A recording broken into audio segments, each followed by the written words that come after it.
In 1739, a Persian conqueror named Nader Shah held a diamond the size of a small egg and reportedly named it Koh-i-Noor, Mountain of Light.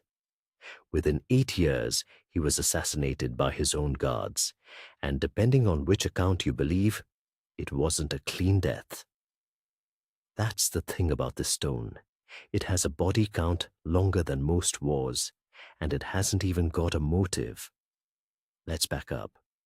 The Koh-i-Noor surfaces in historical record around the Kakatiya dynasty in southern India, mined from the Golconda fields sometime before the 14th century.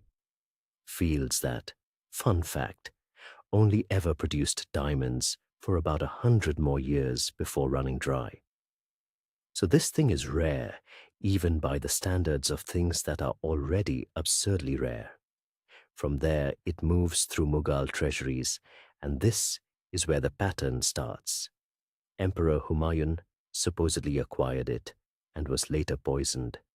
Shah Jahan, the man who built the Taj Mahal, owned it and was imprisoned by his own son for the final years of his life, reportedly kept in a cell where he could just barely see the Taj through a window. I'd like to say that's a coincidence. I would very much like to say that. The diamond kept moving, and the men around it kept losing everything. Muhammad Shah surrendered it to Nader Shah's invading army in 1739, allegedly hiding it in his turban, which worked right up until Nader Shah tricked him into a turban swapping ceremony, because apparently even 18th century warlords had a flair for theater. Nader Shah took the stone. Nader Shah, as previously mentioned, did not have a good time afterward. The diamond passed to Ahmad Shah Durrani of Afghanistan, whose descendants spent the next several decades getting deposed, blinded, or exiled.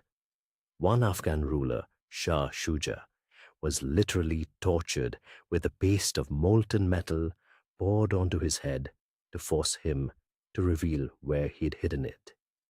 He gave it up. It didn't save him.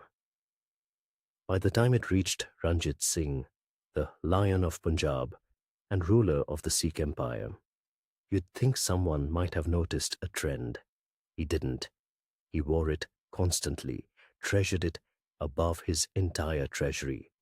And after his death, the Sikh Empire collapsed into succession chaos so brutal that 4 of his successors were murdered, deposed, or died under suspicious circumstances within about a decade. I want to be very clear.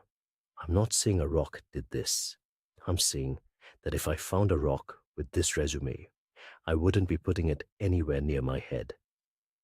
In 1849, the British East India Company annexed Punjab and took the diamond as a spoil of war, prying it from the young Maharaja Duleep Singh, a boy king barely into his teens, forced to formally gift it to Queen Victoria as part of the treaty that stripped him of his throne. It arrived in England to great fanfare, was displayed at the Great Exhibition of 1851, and reportedly underwhelmed everyone because uncut, it just looked like a lump of glass. So they recut it, losing nearly half its original weight, apparently unbothered by the idea of taking a scalpel to a several 100-year-old omen. And somewhere around this point, the story of the curse gets written down properly for the first time, allegedly tracing back to a Hindu text warning that the diamond brings its owner the whole world, along with every misfortune in it, and that only God or a woman can wear it without punishment. Convenient, considering who owned it by then. Whether that cursed text is centuries old or a very tidy 19th century invention, the British royal family seems to have taken it seriously enough to act on it. The Koh-i-Noor has never again been set into a crown or piece of regalia intended for a king. Queen Victoria wore it as a brooch. It later sat in the crown's of Queen Alexandra, Queen Mary, and the Queen Mother. Always consorts, always women, never the reigning monarch himself. When Camilla was crowned Queen Consort in 2023, the palace made a quiet, deliberate decision not to use the Koh-i-Noor in her crown at all, officially to avoid a diplomatic dispute, since India, Pakistan, Iran, and Afghanistan have all formally demanded its return. Unofficially, you have to wonder if 400 years of dead and deposed men also had something to do with it. Historians will tell you this is survivorship bias stacked on selective memory.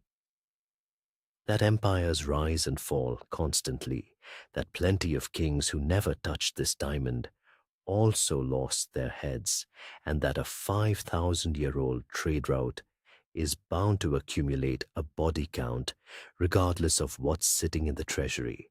That's a very reasonable argument. It's just that the diamond is still sitting in the Tower of London tonight, and it's still, without exception, only ever been worn by women. Make of that what you will. I'm just a fool standing next to the display case, and I'm not touching the glass.